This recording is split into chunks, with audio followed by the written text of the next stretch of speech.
ಪಹಲ್ಗಾಮ್ನಲ್ಲಿ ಪಾಕಿಸ್ತಾನ ಉಗ್ರರ ದಾಳಿ ವಿಚಾರಕ್ಕೆ ಸಂಬಂಧಪಟ್ಟಂತೆ ಮೃತರ ಕುಟುಂಬಸ್ಥರನ್ನ ರಾಹುಲ್ ಗಾಂಧಿ ಭೇಟಿ ಮಾಡಿದ್ದಾರೆ.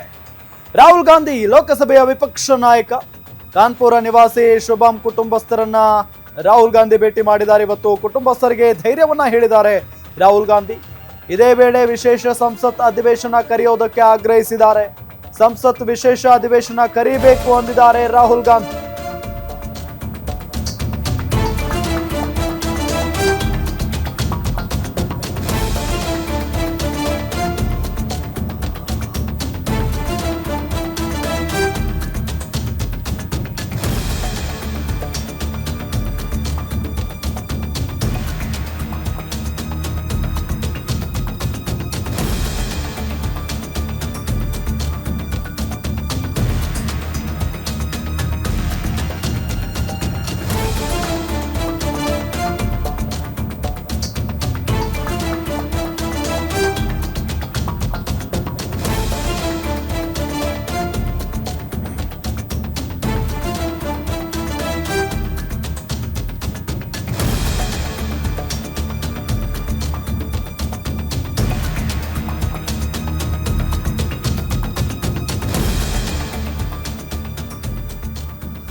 ಮೃತರ ಕುಟುಂಬಸ್ಥರನ್ನ ರಾಹುಲ್ ಗಾಂಧಿ ಭೇಟಿ ಮಾಡಿದ್ದಾರೆ. ರಾಹುಲ್ ಗಾಂಧಿ ಲೋಕಸಭೆಯ ವಿಪಕ್ಷ ನಾಯಕ ಕಾನ್ಪುರ ನಿವಾಸಿ ಶುಭಂ ಕುಟುಂಬಸ್ಥರನ್ನ ಭೇಟಿ ಮಾಡಿದ್ದಾರೆ ರಾಹುಲ್ ಗಾಂಧಿ ಅವರು. ಇವತ್ತು ಕುಟುಂಬಸ್ಥರಿಗೆ ಧೈರ್ಯವನ್ನ ಹೇಳಿದ್ದಾರೆ. ಇದೇ ಸಂದರ್ಭದಲ್ಲಿ ಸಾಂತ್ವನವನ್ನ ಹೇಳಿದ್ದಾರೆ.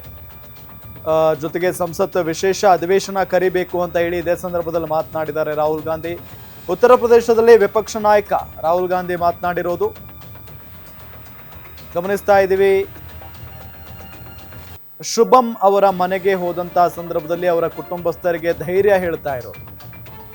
ಕಾನ್ಪುರ ನಿವಾಸಿ ಶುಭಂ ಅವರು ಉಗ್ರರ ಗುಂಡಿಗೆ ಬಲಿಯಾಗಿದ್ರು. ಅವರ ಕುಟುಂಬಸ್ಥರನ್ನ ಭೇಟಿ ಮಾಡಿ ಸಾಂತ್ವನವನ್ನ ಹೇಳಿದ್ದಾರೆ, ಧೈರ್ಯವನ್ನ ತುಂಬಿದ್ದಾರೆ. ಆ ದೃಶ್ಯವನ್ನ ನಿಮಗೆ ತೋರಿಸ್ತಾ ಇದ್ದೀವಿ.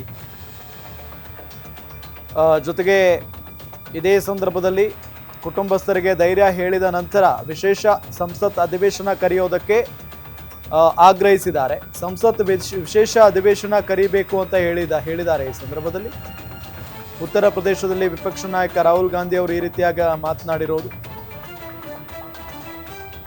ಕಾಶ್ಮೀರಕ್ಕೆ ಹೋಗಿದ್ರು.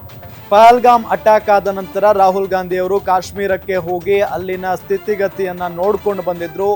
ಗಾಯಾಳುಗಳನ್ನ ಆಸ್ಪತ್ರೆಯಲ್ಲಿ ಭೇಟಿ ಮಾಡಿ ಅವರಿಗೆ ಧೈರ್ಯ ತುಂಬುವಂತ ಕೆಲಸವನ್ನ ಮಾಡಿದ್ರು. ಅದಾದ ನಂತರ ಇವತ್ತು ಉತ್ತರ ಪ್ರದೇಶದ ಕಾನ್ಪುರಕ್ಕೆ ಹೋಗಿದ್ದಾರೆ. ಅಲ್ಲಿ ಈ ಒಂದು ಘಟನೆಯಲ್ಲಿ ಸಾವನ್ನಪ್ಪಿದಂತ ಶುಭಂ ಅವರ ಮನೆಗೆ ಹೋಗಿ ಅವರ ಕುಟುಂಬಸ್ಥರಿಗೆ ಧೈರ್ಯ ತುಂಬಿದ್ದಾರೆ.